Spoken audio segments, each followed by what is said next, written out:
जजेस का नाम लेके उनकी किरदार कुशी करना, लोअर जुडिशरी के ऊपर प्राइस टैक्स लगवा की बात करना, सीनियर अदलिया के जजेस जो हैं उनका नाम लेके उनकी किरदार कुशी करना, सिंध की पूरी जुडिशरी को मलाइन करना, एक सूबे की पूरी जुडिशरी को मलाइन करना। जिन लोगों ने इन वीडियोस में हिस्सा लिया है, जिन लोगों ने ये इक़दाम किए हैं, जिन लोगों ने ये अल्फाज अपने मुंह से निकाले हैं, उनके हवाले से दरखास्तें जहाँ जहाँ फाइल होनी थी वहाँ हो चुकी हैं और जहाँ मजीद फाइल होनी है वो हो रही हैं। किसी काबिल वकील से राब्ता करके पता कर ले कि जुडिशियल कंटेम्प्ट क्या होता है, section 9 contempt of court ordinance 2003 क्या होता है और उसके तहत सजा कितनी होती है। और फिर ये जहन में रख लें कि आपको उस दिन यूट्यूब पे शायद 1 लाख व्यू तो मिल जाएगा, मगर सजा भी आगे 6 महीने की हो सकती है, क्योंकि यकीनी तौर पे आपका यूट्यूब किसी आला अदलिया के जज के लिए मैटर नहीं करता। तो जिस तरह से कुछ दोस्तों ने ये इक़दाम किए हैं उनको मैं ये बावर करवा रहा हूँ कि वो तमाम लोग जिम्मेदारी का मुलाहजा करें। मैं आपको मशवरा दे रहा हूँ मुफ्त का। कोई अगर पूछे आपसे कि जिस केस का नाम क्या है तो वो रियासत बनाम ज़हीर अहमद और दीगर। खास तौर पे वो जो दोस्त मुझसे वाकिफ नहीं है, मैं तारुफ दोबारा करा देता हूँ। मेरा नाम मोहम्मद जिब्रान नासिर है, मैं पेशे से वकील हूँ, तफ्तीशी अफसर नहीं हूँ। मेरे यहाँ पे फूल और सितारे नहीं लगे हुए, मैं केस का आईओ नहीं, मैं पुलिस वाला नहीं हूँ। हाथ उठा के बता दीजिए, हाथ उठा के बता दीजिए अगर मैंने हर प्रेस कॉन्फ्रेंस में नहीं कहा कि मुझसे सवाल क्यों कर रहे हैं, सवालात पुलिस से जाके करें, आईजी साहब से जाके करें, डीआईजी साहब से जाके करें, एसएसपी साहब से जाके करें। जिन लोगों को नहीं पता, खुदा के वास्ते हमारे हाई कोर्ट के और सुप्रीम कोर्ट के बारूस पढ़ लीजिए। सिर्फ अंग्रेजों की मार और अंग्रेजों की मरून मिल्लत मिला हुआ सूट हमारा यूनिफॉर्म नहीं है। मेरे मुल्क की अपनी एक सकाफत है। हाई कोर्ट में शेरवानी ऑफिशियल यूनिफॉर्म है, हाई कोर्ट में शेरवानी ऑफिशियल यूनिफॉर्म है। मैं हाई कोर्ट में शेरवानी में पेश होता हूँ और सिटी कोर्ट में शलवार कमीज काली वास्केट के साथ ऑफिशियल यूनिफॉर्म है। अब मुझे ये तोहमत ना दें कि मैं माई लॉर्ड करते करते अंग्रेजों का यूनिफॉर्म क्यों नहीं पहन रहा। कि बच्ची का मेडिकल करवाया जाए कि बच्ची को इंजेक्शन लगाए जाते थे या नहीं लगाए जाते थे। कौन से कानून की प्रोविजन कोट कर रहे हैं आप? सर बच्ची का मेडिकल होना चाहिए ना, ये इल्जाम दिए गए थे। किसने? को बेहोश किया जाता है, किसने? इंजेक्शन लगाए जाते हैं, किसने दिए? मीडिया पे बातें फैलाई जाती है। किसने दिए? मीडिया को पागल बनाया गया था। किसने दिए? मीडिया को कहा गया था कि वो गैंग का हिस्सा है। अच्छा एक सेकंड मेरे भाई, आप सवाल कर रहे हैं, आपकी प्रेस कॉन्फ्रेंस तो नहीं है, वो तो मेरी हो रही है। अरे क्यों, बहुत शुक्रिया, बहुत शुक्रिया। एक सेकंड रुको ना, देखिए सुने, ये भाई अभी एडिट करके ये ना बोलते हैं कि जिब्रान नासिर जवाब दिए बगैर चला गया, फरार इख्तियार कर ली। तो मैं इनकी इंटेग्रिटी पे एग्री करते हुए कि पूरा चलाएंगे, मैं पूरा जवाब दूंगा। अब ये मुझसे पूछेंगे कि हमजा शहबाज सीएम क्यों नहीं है, ये मुझसे पूछेंगे कि परवेज इलाही का क्या होगा। नहीं नहीं नहीं ना, ये जाती है। ये जरा दिल पे हाथ रख के बताएंगे यहाँ पे किस किसने 361 पढ़ी है? किसी ने नहीं पढ़ी है।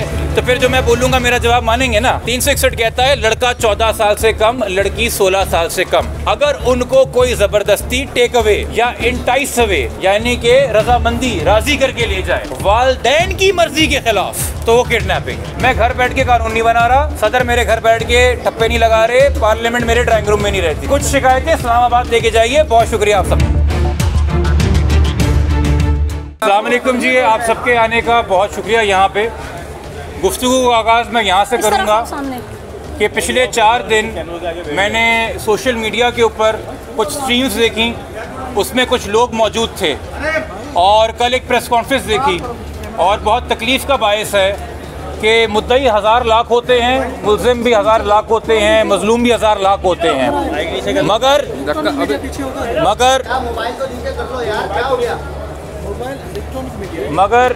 मगर जजेस का नाम लेके उनकी किरदार कुशी करना, लोअर जुडिशरी के ऊपर प्राइस टैक्स लगवा की बात करना, सीनियर अदलिया के जजेस जो हैं उनका नाम लेके उनकी किरदार कुशी करना, सिंध की पूरी जुडिशरी को मलाइन करना, एक सूबे की पूरी जुडिशरी को मलाइन करना। जिन लोगों ने इन वीडियोस में हिस्सा लिया है, जिन लोगों ने ये इक़दाम किए हैं, जिन लोगों ने ये अल्फाज अपने मुंह से निकाले हैं, उनके हवाले से दरखास्तें जहाँ जहाँ फ़ाइल होनी थी वहाँ हो चुकी हैं और जहाँ मज़ीद फ़ाइल होनी है वो हो रही हैं। और उनको ये इतराक होना चाहिए, अगर नहीं है तो किसी काबिल वकील से रब्ता करके पता कर ले कि जुडिशियल कंटेम्प्ट क्या होता है, section 9 contempt of court ordinance 2003 क्या होता है और उसके तहत सज़ा कितनी होती है। और फिर ये जहन में रख लें कि आपको उस दिन यूट्यूब पे शायद 1 लाख व्यू तो मिल जाएगा, मगर सज़ा भी आगे 6 महीने की हो सकती है, क्योंकि यकीनी तौर पे आपका यूट्यूब किसी आला अदलिया के जज के लिए मैटर नहीं करता। जो मैटर करता है वो अदलिया का वक़ार मैटर करता है, जो मैटर करता है वो अदलिया में भरोसा मैटर करता है। तो जिस तरह से कुछ दोस्तों ने ये इक़दाम किए हैं उनको मैं ये बावर करवा रहा हूँ कि वो तमाम लोग ज़िम्मेदारी का मुलाहजा करें। मैं आपको मशवरा दे रहा हूँ मुफ्त का। और देता रहा हूँ, पहली बात। दूसरी बात, आज की कार्रवाई के ऊपर आते हैं। आज की कार्रवाई सिर्फ़ और सिर्फ बच्ची की प्रोटेक्शन के हवाले से थी, चूँकि रूल 10 के तहत। और मैं यहाँ पे दोबारा कहूँ, अपने सवालों के अंदर भी, मेरे यहाँ जाने के बाद अपनी कवरेज के अंदर भी कोशिश कीजिए, कोई अगर पूछे आपसे कि जिस केस का नाम क्या है, तो वह रियासत बनाम ज़हीर अहमद और दीगर सही मुल्जिम के नाम से केसेस जाने जाते हैं, सही मजलूम के नाम से केसेस नहीं जाने जाते। और जहाँ चाइल्ड मैरिज के ऑफेंसेस हों, वहाँ कानून कहता है बच्ची की आइडेंटिटी को गुप्त रखें और राज रखें। तो जब तक ये केस ज़ेर अल्तवा है, इसमें अब चाइल्ड मैरिज की दफ़ात ज़ाहिर हो गई हैं। मैं तमाम मीडिया के दोस्तों को अगेन एक गाइडेंस दे रहा हूँ, आपको बच्ची का नाम या बच्ची की आइडेंटिटी रिवील करना ज़रूरी नहीं है। आप मुल्जिम के नाम से भी केस का जिक्र कर सकते हैं, मुल्जिम का नाम सुन के आवाम जान जाएगी कि किस केस की बात हो रही है। ये दूसरी बात। तीसरी बात, आज ये केस था बच्ची की कस्टडी प्रोड्यूस करने के हवाले से, चूँकि जब तक बच्ची कोर्ट में प्रोड्यूस नहीं हुई थी, interim temporary custody rule 10 Sindh child marriage rules के तहत IO साहब के पास थी, और उन्होंने चाइल्ड प्रोटेक्शन इंस्टीट्यूट में बच्ची को कर रखा हुआ था। आज बच्ची आई, उससे कंफर्म किया, कोर्ट ने अपने आप को सेटिस्फाई किया कि बच्ची सेफ़ है, उन्होंने वो काम कर दिया। ठीक है। दूसरी बात, चाइल्ड प्रोटेक्शन ऑफिसर को हिदायत दे के बच्ची वापस भेज दी, और मज़ीद किसी भी कार्रवाई के लिए आज कोई हेयरिंग नहीं थी। कुछ दोस्त यहाँ पे अगर सवाल करना चाह रहे हैं कि जी तफ्तीश का क्या हुआ, क्या साबित हुआ, क्या साबित नहीं हुआ, तो ख़ास तौर पे वो जो दोस्त मुझसे वाकिफ़ नहीं है, मैं तारुफ दोबारा करा देता हूँ। मेरा नाम मोहम्मद जबरान नासिर है, मैं पेशे से वकील हूँ, तफ्तीशी अफसर नहीं हूँ। मेरे यहाँ पे फूल और सितारे नहीं लगे हुए, मैं केस का IO नहीं हूँ, मैं पुलिस वाला नहीं हूँ। अगर मैं बात, अभी प्रेस कॉन्फ्रेंस चल रही है, अभी मैं सवाल नहीं ले रहा, ठीक है। दूसरी बात, मैं जब से केस का वकील हूँ, मुझसे अगर आप कोई सवाल कर रहे हैं तो मेरे मौक़िफ़ पे करेंगे, मेरे दलाइल पे करेंगे कि आपने ये दलाइल अदालत में इख्तियार किए हैं, आपने ये मौक़िफ़ कोई दरख्वास्त पे दिया है, उस हवाले से आप बात करें। आपकी अपनी ख्वाहिशात के हवाले से तो मैं सवालों के जवाब नहीं दे सकता कि आपने अखज़ किया है, चूँकि फ़लाने ने ये बात की थी तो फ़लाने ने ये बात की थी। तो जिसने जो बात की आप उससे सवाल कर सकते हैं। चलान 1 तारीख को आएगा, क्या साबित हो रहा है, क्या साबित नहीं हो रहा है, पुलिस को अभी तक क्या हक़ाइक़ मिले हैं, क्या नहीं मिले हैं, वो 1 तारीख को अदालत के पास आ जाएंगे। मेरे ख़्याल में मीडिया से छुपा नहीं है कि इस केस के तफ्तीशी अफसर कौन है। तफ्तीश के हवाले से सवाल करना है, हम उनको प्लीज़ रास्ता दिखाएं, और अगर कोई शहर के रास्तों से नावाकिफ़ हो तो यहाँ के मकामी जो हज़रात हैं, जो कि ये भी आप लोगों के इल्म में है, जो यहाँ पे रेगुलर हेयरिंग कराची में अटेंड करते रहे हैं, हाथ उठा के बता दीजिए, हाथ उठा के बता दीजिए। अगर मैंने हर प्रेस कॉन्फ्रेंस में नहीं कहा कि मुझसे सवाल क्यों कर रहे हैं, सवालात पुलिस से जाके करें, IG साहब से जाके करें, DIG साहब से जाके करें, SSP साहब से जाके करें। मैं तो जो दलाइल है वो देने आता हूँ, जो मुकदमा रखती है पुलिस इन्वेस्टिगेशन का वो देने आता हूँ। तो मैं तो रोज़ अव्वल से कह रहा हूँ, मैंने तो किसी दिन नहीं कहा कि तमाम चीज़ों की जवाबदारी मेरी होगी। पुलिस के सब मामला पुलिस से पूछिए, मुझसे ये पूछिए कि सर आपने कोई दरख्वास्त दी है तो कानून इस बारे में क्या कहता है, आपने ये मौक़िफ़ क्यों इख्तियार किया, उतनी ही बात करें तो बेहतर है। हमारा एक वर्किंग रिलेशनशिप है, सही है, और मेरा तो 7-8 साल से रहा है, पहले बतौर एक्टिविस्ट, अब बतौर वकील रहा है। तो हम यकीनी तौर पे सहाफ़ियों का भी ख्याल करते हैं। कभी सहाफ़ियों से अगर कोई तल्ख़ कलामी हो जाती है तो ये भी रिकॉर्ड का हिस्सा है कि मैं बरमला सबके सामने खड़े होकर माज़रत भी करता हूँ। वो भी आप लोगों ने मेरी माज़रतें नशर की हुई हैं, ये आप लोगों के सामने रिकॉर्ड की बात है। चाहे सबका नहीं, किसी एक की दिल आज़ारी हुई हो, मैंने सबसे माज़रत की है। तो इसी तरीके से आप वकला का भी ख्याल कीजिए, वकला के वाले से भी बात कीजिए। अच्छा, आप ये भी जानते हैं कि मैंने अगर किसी सहाफ़ी पे या यूट्यूबर पे तनकीद भी की हो तो मैंने कभी किसी प्रेस कॉन्फ्रेंस में उसका नाम नहीं लिया, ये भी रिकॉर्ड का हिस्सा है। मैं ज़ातियात पे नहीं आता, एक डेकोरम और ग्रिड से चलता हूँ। मुझे ये लगता है कि देखिए, जब भी कोई सहाफ़ी तफ्तीश कर रहा होता है तो यकीनी तौर पे उसको एक एंगल लेना होता है कि मैं इस पैराए से इसको देखूँ। तो कोई हो सकता है अपनी पहली ओपिनियन के अंदर मुद्दई के हक़ में राय कायम करे, कोई हो सकता है पहली ओपिनियन में मुल्ज़िम के हक़ में राय कायम करे।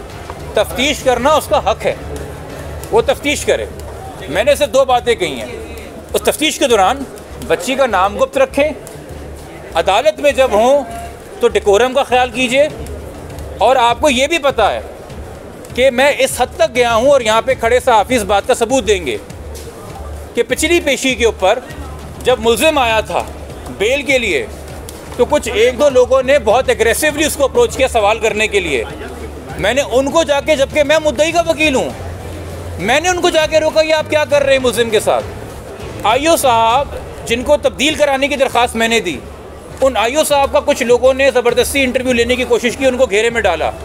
मैंने जाके बोला कि ये आप क्या कर रहे हैं। उसकी वजह है भाई, जो लोग नहीं जानते, इस वक्त हम जहाँ खड़े हैं ये भी कोर्ट प्रेमिसेस है, ये वॉकवे भी कोर्ट प्रेमिसेस है, ये सीढ़ियाँ भी कोर्ट प्रेमिसेस हैं। हमारे लिए तमाम जगह जो है वो कोर्ट प्रेमिसेस है और रिस्पेक्ट के लायक है। तो मैं इस चक्कर में नहीं कि कोई फ़लाँ साइड के लोग हैं, फ़लाँ साइड के लोग हैं। Media is media, media is every right to form an opinion. Opinion में भी एक्सप्रेस कीपिंग इन व्यू कि जी जुडिशल कंटेम्प्ट ना हो जाए, जजेस के बारे में कोई ज़ाती बात ना हो जाए, और अगर कोई केसेस में ऐसे सेक्शंस इन्वॉल्व हैं, चाइल्ड मैरिज है, बच्ची की आइडेंटिटी गुप्त रखे, कानून हमें कहता है, तो हम अपनी जिम्मेदारी पूरी करें। बाकी पेमरा ने आपको रूल्स बताए हुए हैं, पीटीए के आपके रूल्स हैं, आप मुझसे ज़्यादा बेहतर जानते हैं। आज की कार्रवाई इतनी थी, अगली कार्रवाई अब तक की मालूमात के मुताबिक 1 अगस्त को है, ठीक है। और 1 अगस्त को जो कार्रवाई होगी उससे पहले अगर कोई दरख्वास्त किसी फरीक के जाने से जमा होती है तो वो दरख्वास्त के ऊपर तब दलाइल होंगे। फ़िलहाल हम सबको इंतज़ार है कि 1 अगस्त को जो चालान आएगा उसमें क्या इंकशाफात होंगे, मगर यकीनी तौर पे चूँकि पुलिस एक इन्वेस्टिगेशन कर रही है और अपनी ज़िम्मेदारी पूरी कर रही है, तो वो मुझे बता के तो नहीं करेगी, ना मेरे इल्म में ला के करेगी। मेरा काम है मैं अदालत से बोलूँ कि मुझे फ़लाना की तफ्तीश में नज़र नहीं आ रही, तो आप पूछें तफ्तीशी से कि वो क्यों नहीं कर रहा। अब सीनियरिटी को मद्देनज़र रखते हुए मैं सबसे पहले अपने भाई से सवाल लूँगा। पहली बात तो ये बताएं कि आप समाप्तियों को गाइडलाइन क्यों दे रहे हैं। दूसरा, आपने 15 मिनट लगाए वजाहत देने में अपने बारे में। तीसरा सवाल जो शुरू में आपने जिक्र किया था कि सोशल मीडिया और यूट्यूबर्स के खिलाफ एप्लीकेशंस हैं, वो एप्लीकेशंस आपने दी हैं या किसी और ने? देखिए, मेरी मालूमात के मुताबिक, चूँकि आपको पता है कि यूट्यूब पे ऊपर रिपोर्टिंग होती है, पेमरा पे रिपोर्टिंग होती है, पीटीए में रिपोर्टिंग होती है, तो बहुत से लोगों ने मैसेजेस भी किए और अपने फेसबुक पर डाला भी है कि जी हमने दरख्वास्तें लिखी हैं। इवन तो मैंने आज देखा कि पीटीए का ट्विटर हैंडल लोगों को रिप्लाई कर रहा था कि इस लिंक पे रिपोर्ट करें, इस लिंक पे रिपोर्ट करें। पहली बात, ठीक है, तो वो मेरा मौक़िफ़ नहीं है। दूसरी बात, सर आप जवाब आप भी सुन रहे सवाल पूछ के ठीक है। अच्छा, दूसरी बात, मैंने जी मीडिया को गाइडलाइंस दी थी, मैं वजाहत कर दूँ। सर देखिए, चूँकि मैं एक वकील हूँ, अगर कानून के अंदर चाइल्ड मैरिज रूल्स के अंदर मीडिया के हवाले से एक क्लॉज है, मैं अच्छा, अब मैं आपको ये बता दूँ, जिन लोगों को नहीं पता, खुदा के वास्ते हमारे हाई कोर्ट के और सुप्रीम कोर्ट के बारूस पढ़ लीजिए। सिर्फ अंग्रेज़ों की मार और अंग्रेज़ों की मरून मिल्लत में अलावा सूट हमारा यूनिफॉर्म नहीं है। मेरे मुल्क की अपनी एक सकाफ़त है। हाई कोर्ट में शेरवानी ऑफिशियल यूनिफॉर्म है, हाई कोर्ट में शेरवानी ऑफिशियल यूनिफॉर्म है। मैं हाई कोर्ट में शेरवानी में पेश होता हूँ और सिटी कोर्ट में शलवार कमीज़ काली वास्केट के साथ ऑफिशियल यूनिफॉर्म है। अब मुझे ये तहमत ना दें कि मैं माय लॉर्ड करते करते अंग्रेज़ों का यूनिफॉर्म क्यों नहीं पहन रहा, तो हमारे मुल्क की सकाफ़त है, ठीक है। अच्छा, सही है, सही है। अच्छा,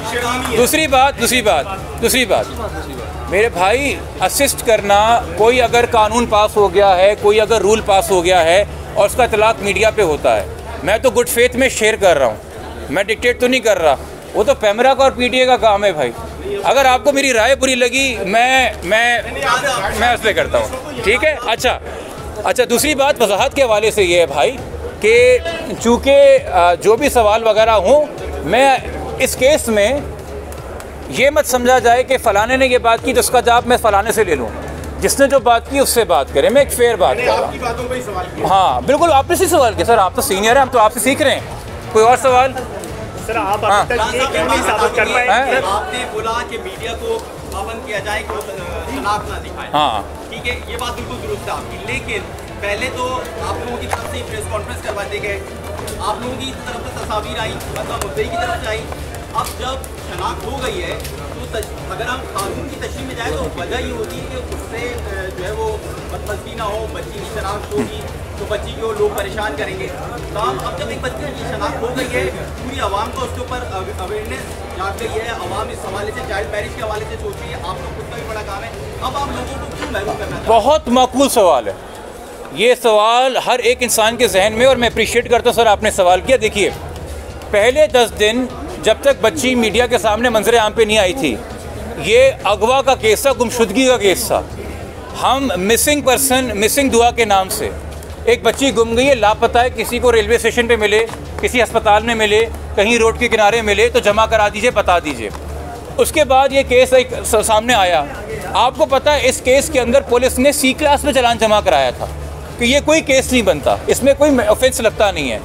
जब ये बात हो कि कोई ऑफेंस लगता नहीं है, तो जब ऑफेंस लगता नहीं तो उसके तहत, उस ऑफेंस के तहत जो मीडिया गाइडलाइंस है उनका इतलाक नहीं होता।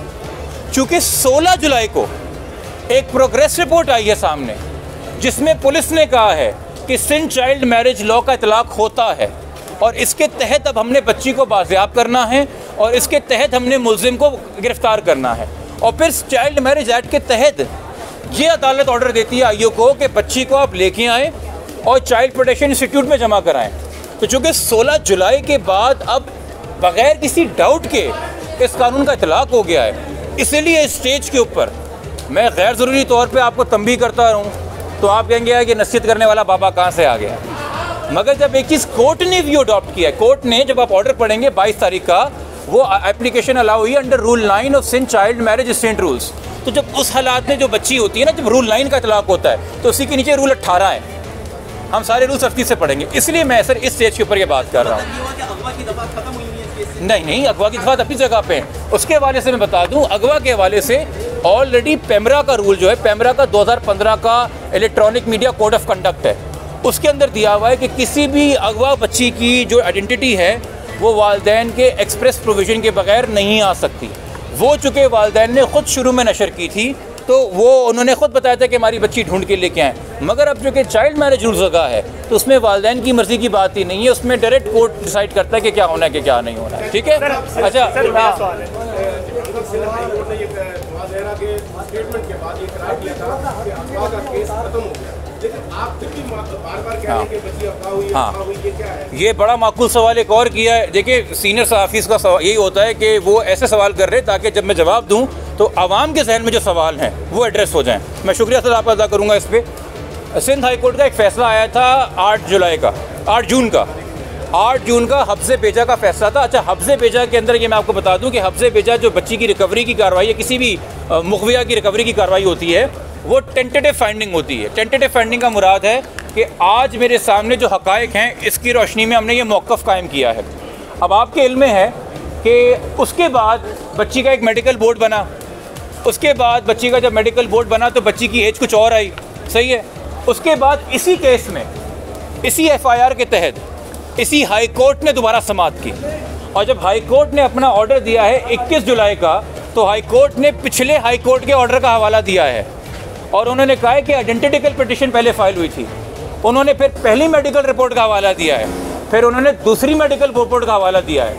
ये तमाम तर कार्रवाई जो इस केस में होती रही है उसका हवाला देख के इसी सिंध हाई कोर्ट की जो आखिरी फाइंडिंग इस FIR के अंदर है, the girl is a minor, ये लिखा है शी इज़ अ माइनर।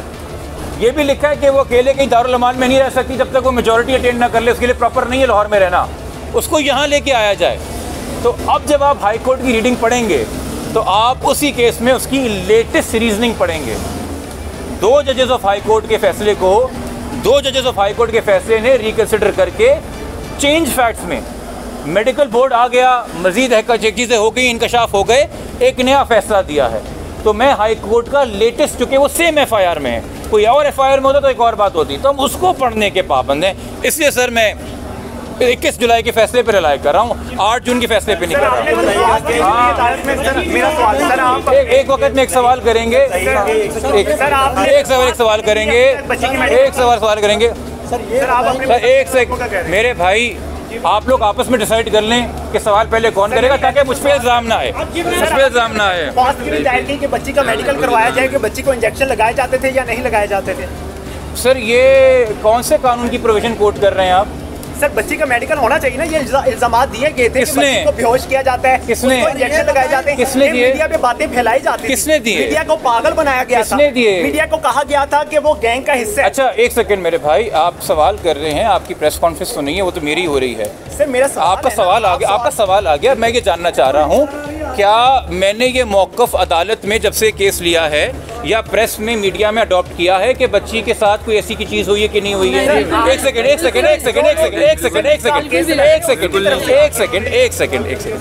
एक सेकेंड सुन लेना, सवाल कर लिया है तो ठीक है। जब से मैंने ये केस लिया है और ये मैं इस केस की पैरवी कर रहा हूँ, क्या वालिद और वालदा ने ये बात की है? नहीं की है रिकॉर्ड में। ना ना ना ना ना ना ना ना ना सर मैं कई ऐसे ना ना ना ना सही है, ठीक है। नहीं अरे क्यों, बहुत शुक्रिया, बहुत शुक्रिया। एक सेकंड रुको ना, देखिए सुने, ये भाई अभी एडिट करके ये ना बोलते हैं कि जबरान नासिर जवाब दिए बगैर चला गया, फरार इख्तियार कर ली, तो मैं इनकी इंटेग्रिटी पे एग्री करते हुए कि पूरा चलाएंगे, मैं पूरा जवाब दूंगा। हाँ चलें ठीक है, और पूरा सवाल कर लें, आप पूरा सवाल कर लें। सर अभी तक ये साबित नहीं हो पाया कि बच्चे को इंजेक्शन लगाए जाते थे, अभी तक ये साबित नहीं हो पाया कि बच्चे का ताल्लुक जो ज़हीर है उसका ताल्लुक एक गैंग के साथ है, ये साबित नहीं हो पाया कि बच्ची को बेचना चाहते थे, आगे किसी कोई तवाइफ बनाना चाहता था। ये चीज़ें मीडिया पे क्यों फैलाई गई थी, उसका इंसाफ कौन करेगा? अच्छा ये मुझे बताइए कि हाँ ये मुझे बताइए भाई कि ट्रैफिकिंग इन पर्सनस की दफात हमने लगाई या पहले आईओ ने अपने इंटरम चलान में लगाई? पुलिस ने लगाई। हमने तो 364 की एफआईआर कटाई थी। पुलिस ने सिर्फ पुलिस ने इंटरम चलान के अंदर ट्रैफिकिंग इन पर्सनस लगाई। मैंने तो नहीं देखा आपने आज तक जाके इस केस के आईओ का इंटरव्यू किया हो कि क्यों लगाई थी, वो बताएगा ना। तफ्तीश की उसका मुझसे पूछ के तफ्तीश नहीं कर रहा है वो, पहली बात। दूसरी बात ये आप जानते हैं कि भाई 10 डॉक्टरों का मेडिकल बोर्ड हुआ बच्ची की एज डिटर्मिनेशन करने के लिए, पहली बात। दूसरी बात, हमने जो अदालत में मौक़िफ़ इख्तियार किया हुआ है वो है वर्गलाना, डर, खौफ, ठीक है। खुदा के वास्ते भाई किसी भी रैंडम आदमी का कोई भी रैंडम तबसरा पढ़ के वो अगर आपकी दिल आज़ारी कर रहा है तो उसका कसूर मुझे मत दीजिए। आपको जिन पे गुस्सा है आप उन पे जाके गुस्सा निकालिए। आपको जो चलता हुआ शरीफ आदमी मिल गया है जो आपको इंटरव्यू देने के लिए तैयार है, आप कह रहे नहीं दुनिया का सारा बदला तुमसे लूँगा आज मैं जिब्रान, ये तो भाई प्यारे भाई मेरे बात ना करो ना, इंसाफ वाली बात करो। आप मुझसे 1000 सवाल करोगे, मेरे मुंह से निकली हुई बात पे जितने सवाल करोगे। भाई ये एक चाइल्ड मैरिज केस है, मिसिंग पर्सनस केस हों, फ्यूडल लॉर्ड्स के केस हों, मर्डर के केसेस हों। हमारे इस सूबे का आईजी अगवा हुआ था, इल्ज़ाम लगा था सासेदारों पे, उसकी पिटिशन भी मेरे नाम से सुप्रीम कोर्ट में आज तक ज़ेर-ए-इल्तवा पड़ी हुई है।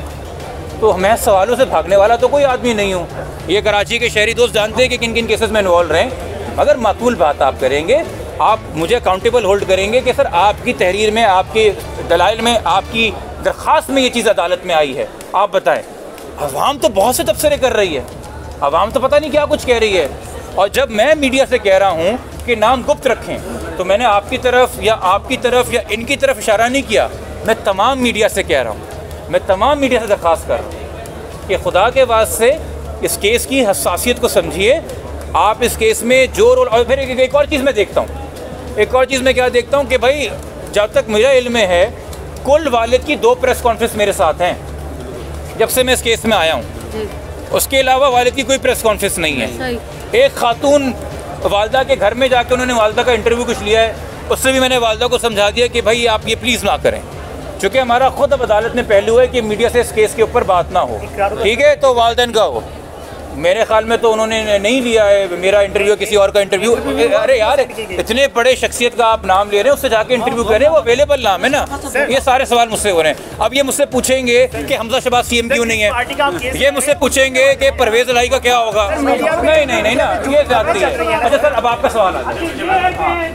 बच्ची जहाँ जा रही है, क्या लाहौर गई, क्या सिंगार ले लो, आप 365 पे क्यों जोर दें? तो सर 365 तो अभी तक लगी नहीं, 364 लगी हुई है, ठीक है। अच्छा ये ज़रा दिल पे हाथ रख के बताएंगे यहाँ पे किस ने 361 पढ़ी है? किसी ने नहीं पढ़ी है। तो फिर जो मैं बोलूँगा मेरा जवाब मानेंगे ना। 361 कहता है लड़का 14 साल से कम, लड़की 16 साल से कम, अगर उनको कोई ज़बरदस्ती टेक अवे या इंटाइस अवे यानी कि रजामंदी राज़ी करके ले जाए वालदैन की मर्ज़ी के ख़िलाफ़, तो वो किडनैपिंग है। कंसेंट 361 में गार्डियन की, वालदैन की है। 16 साल बच्ची कम हो, 14 साल लड़का कम हो, ले जाने के 2 तरीके, ज़बरदस्ती या राज़ी करके।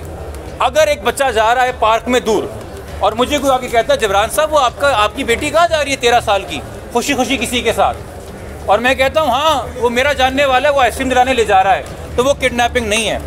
मगर अगर कोई आगे कहता है वो आपकी बच्ची खुशी खुशी किसके साथ जा रही है, और मैं कहता हूँ अरे ये कौन है, कौन लेके जा रहा है, वो किडनैपिंग है। रजामंदी गार्डियन की है। 361 बताता है किडनैपिंग क्या है, और फिर उस पर सजाएँ 364 में दी गई हैं। तो खुदारा थोड़ा सा अगर आप बेसिक कानून पढ़ लेंगे, ये तो मैं पहले दिन से प्रेस कॉन्फ्रेंस में बता रहा हूँ।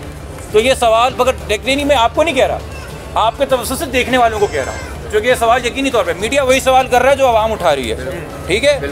मेरे भाई भी वो सवाल कर रहे हैं जो आवाम उठा रही है, बट आवाम को भी मैं बता रहा हूँ मुझसे वो सवाल करें जो मेरे दलाइल हो मेरी। अच्छा अब आपका सवाल हो गया, कोई और सवाल है यहाँ पे? भाई अकेले रह गए। अच्छा ये मैं आपको बता दूँ, खुदा के अगेन ये कानून की सारी चीज़ें, ये आपके इल्म है कि 26/4 को जनाब मजिस्ट्रेट तस्वुर इकबाल साहब के पास दुआ का 164 हो चुका है। ये आपके इल्म में है, लाहौर में हो चुका है, ठीक है। अच्छा आपके इल्म में है कि एक कानून आया है इन्वेस्टिगेशन एंड ट्रायल्स एक्ट 2021, ये है आपके इल्म में? नहीं है। 2021 का एक कानून आया है, दिसंबर 2021 में पास हुआ है, अब कानून का हिस्सा है investigation and trials act rape 2021। मगर उसमें जो सेक्शंस दिए हुए हैं वो सिर्फ रेप के नहीं हैं, उसमें लिस्ट ऑफ सेक्शंस दी हुई हैं कि किन किन विक्टिम्स के बयानात होने हैं। उसमें 364A भी है, और उसमें लिखा हुआ है कि जब इन सेक्शंस के विक्टिम्स होंगे उनका 164 होगा ओनली वंस। कितनी बार? Only once. सेक्शन 14 2021 का एक्ट, ओनली वंस। मैं घर बैठ के कानून नहीं बना रहा, सदर मेरे घर बैठ के ठप्पे नहीं लगा रहे, पार्लियामेंट मेरे ड्राइंग रूम में नहीं रहती। कुछ शिकायतें इस्लामाबाद लेके जाइए। बहुत शुक्रिया आप सबका।